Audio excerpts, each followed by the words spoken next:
It finally happened. 22 months after receiving my replacement MSI laptop, the G62VR 7RF, it died while playing Destiny 2, and died most unexpectedly due to the PCH blowing up. After some research, I settled on a replacement, and for the past 3 weeks I have been testing this laptop. It passed.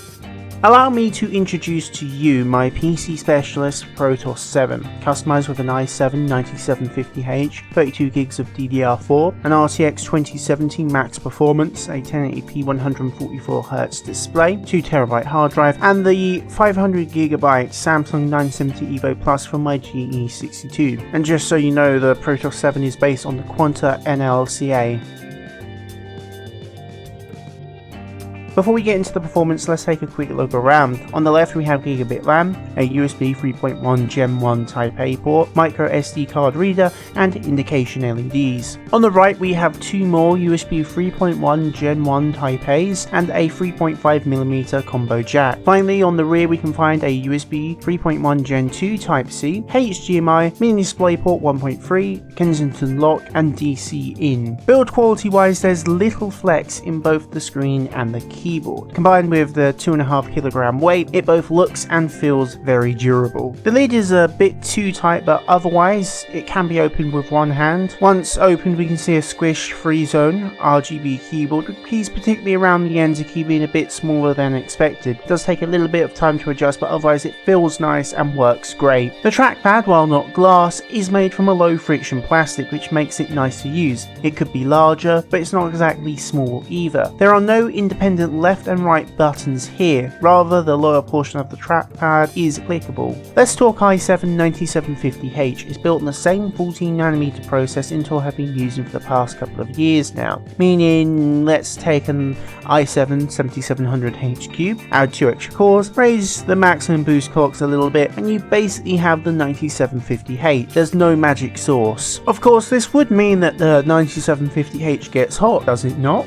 By default, the laptop ships in game mode, where the CPU is set to its configurable TDP down of 35 watts. While this is enough to hit 3.4 GHz on all 6 cores depending on the game and provides an abundance of CPU horsepower, we are short of the 4 GHz all-core boost. Now, using the provided control center application, we can change the notebook to high performance, which ends up raising the TDP of the CPU to 70 and 78 watts for PR1 and PR2 respectively. Let's just compare Prime 95 small FFTs while undervolted for a second. At 35 watts we are getting about 2.5 GHz, and at 62 watts we're getting 3.2 GHz. It's nearly doubling the consumed power, worth an additional 700 MHz on 6 cores. While gaming, it's a no. And a quick look at Cinebench R20 scores shows that we only really see a 25% uplift in multi-core performance, moving from 2266 to 2829. Returning to the previous mention of thermals, during the same CPU only burn test using Prime 95 small FFTs of my G62VR with the 7700H, we achieved an average core frequency of 3.23 GHz and consumed an average of 31 watts and hit an average of 95 degrees on the package. Compared to the Proteus VII, we actually saw 2.5 GHz, 35 watts, 76 degrees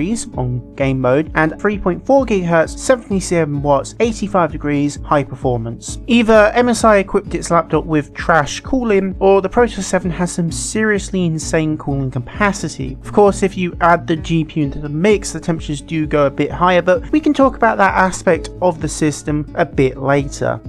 In 3D Mark Time Spy, we're seeing an overall score of 6961 with a graphics score of 7209. This is about 20% lower than the average desktop RTX 2070 and puts us in line with a desktop GTX 1080. We can close the gap to around 11% with an aggressive plus 150 MHz overclock, netting a 7600 graphics score, though this might be a bit unstable outside of Time Spy.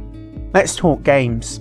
Call of Duty Modern Warfare was free with my RTX 2070. Using Digital Foundry optimized settings in the first level of the campaign, Fog of War, we see an average of 105 FPS with 1% lows of 59 and 0.1% lows of 10. Setting everything onto lowest only really nets us an additional 10% performance at the cost of a lot of visual quality. Enabling RTX features runs the cost of 10 to 30% performance for minimal visual quality.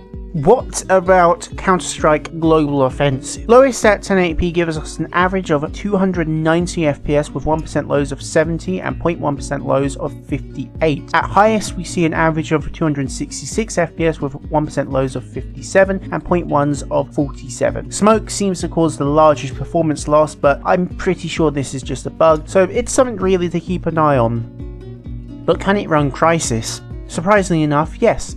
DirectX 10 very high with 8XAA tends to net us an average of 86 FPS with 44 and 12, 1 and 0.1% lows when GPU bound. However, during the CPU benchmarks, the single-threaded performance comes into question. At least with CPU benchmark 2, we actually see an average of 42 FPS with 9 and 4, 1 and 0.1% lows respectively. In this case, we often have a single CPU thread which is maxing out, and overall the CPU is able to run at its all-core boost of 4 GHz. It's a shame the CPU wouldn't boost higher given the nature of the workload, but it is what it is. With some settings and I&I tweaks it should help the 1 and 0.1% lows, but I'm unsure if 60 FPS is achievable at all times. Doom 2016 using the Vulkan API at 1080p Ultra with 8TX sees an average of 191 FPS with 80 and 34 1 and 0.1% lows. Euro Truck Simulator 2 sees an average of 215 FPS with 131 and 41 1 and 0.1% lows in single player. Garry's Mod on an 80-person Dark RP server sees an average of 110 FPS with 32 and 2, 1 and 0.1% lows. GTA 5 sees an average of 132 FPS with 43 and 6, 1 and 0.1% lows in single player. Quake 2 RTX at 1080p we see an average of 46 FPS with 1 and 0, 1 and 0.1% lows. It's a bit heavy at native 1080p, so a dynamic resolution might be the best option here. Rise of the Tomb Raider is extremely heavy on the CPU, often seeing 100% utilization across all 12 threads, but we still see an average of 102 FPS with 41 and 22, 1 and 0.1% lows. Rust is a stuttery mess even on an SSD and actually performs worse than it did with my GTX 1063GB. 62 FPS with 25 and 1 and 0.1% lows, and the trees also look like complete and utter trash. Rise, Son of Rome, high 1080p sees an average of 110 FPS with 52 and 15, 1 and 0.1% lows. SCP Secret Laboratory on Mega Patch 2 sees an average of 69 FPS with 38 and 29, 1 and 0.1% lows. Thermal performance across all these games does vary a bit, but generally speaking we can expect about 85 degrees on both the CPU and GPU with an upper reach of about 90 degrees being common. The fans tend to operate at around 2400 RPM while idle and reach as high as 3500 RPM under load.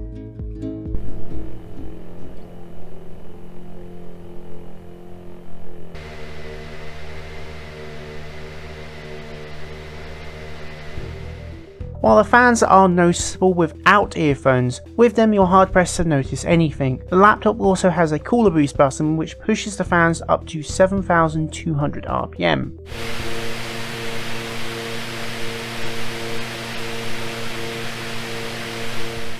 Now this is certainly noticeable with earphones in, but I wouldn't say it's not something you can't filter out and ignore. Using headphones with a better seal or maybe with active noise cancellation would certainly help. Something else you may have noticed is the 2TB 5400 RPM hard drive. This easily is the noisiest hard drive I've ever had, and it wasn't expected compared to the 7200 RPM hard drive and the 5400 RPM hard drive I've had previously. This is a completely different class of noise. Now let's talk about the bad stuff. And before we talk about the laptop itself, let me take a second to mention that the PC Specialist configurator for the Proteus VII, and other sellers regarding the Quanta NLCA for that matter, only let you pick an SSD for one of the two M.2 drive bay. Additionally, they list very generic specifications which often exclude the secondary M.2 drive bay. This does send mixed messages. It is somewhat strange, however, given you can configure other multi M.2 laptops on the site without issue. I assume that this was potentially an error on Quanta's end given how so many sellers made this mistake. Regarding the power adapter for a second, given the combined power draw of the CPU and GPU would have been in the realms of 180 watts, I opted for the free upgrade to a 230 watt adapter. Let me just say it tends to be on the warmer side all the time. At least with my past adapters, I only really got this hot under load. Now onto the laptop itself. I have noticed that around the fan intakes there's a lot of dust accumulating. This in itself isn't a bad thing, it does clearly show that a tremendous amount of air has been moved here, which will certainly help with the cooling. The bad aspect is that you'll probably need to clean this machine every 3 to 6 months or so, compared to the 12 or so that you would get from one of my GE62s. And other than the screen hinge being a bit too tight, there's nothing wrong hardware wise. Where this laptop falls short is with software. To cut a long story short, the control center application often fails to work with the warning, fast version incorrect, and it'll close the second you press OK. It's not really a warning, to be honest. The only fix is to either restart the laptop or to reinstall control center. Now I have contacted PC Specialist support and they have provided me with numerous potential fixes, including multiple variants of control center. That's right, not versions, but variants of the same version, and they all behave differently. The current one I have will work for about 2 days and then will just hit a brick wall requiring a reinstall. Then I had the dumb idea, what if we stop control center from auto starting with Windows, and then it works 100% of the time? I can only make the assumption that control center was starting too early and it was breaking something that it needs.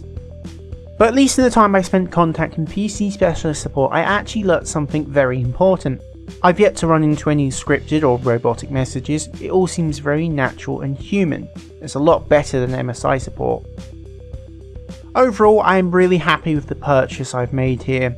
I'll try to keep you informed as to any changes over the next couple of months or years, and of course if I've missed anything please let me know in the comments. I'll either reply to you or I will put another video out covering the things I missed. But that's pretty much all I have time for today. I've run out of a script so I'm kind of waffling at this part. Thanks for watching and I hope you've had a very good time and I'll see you next time.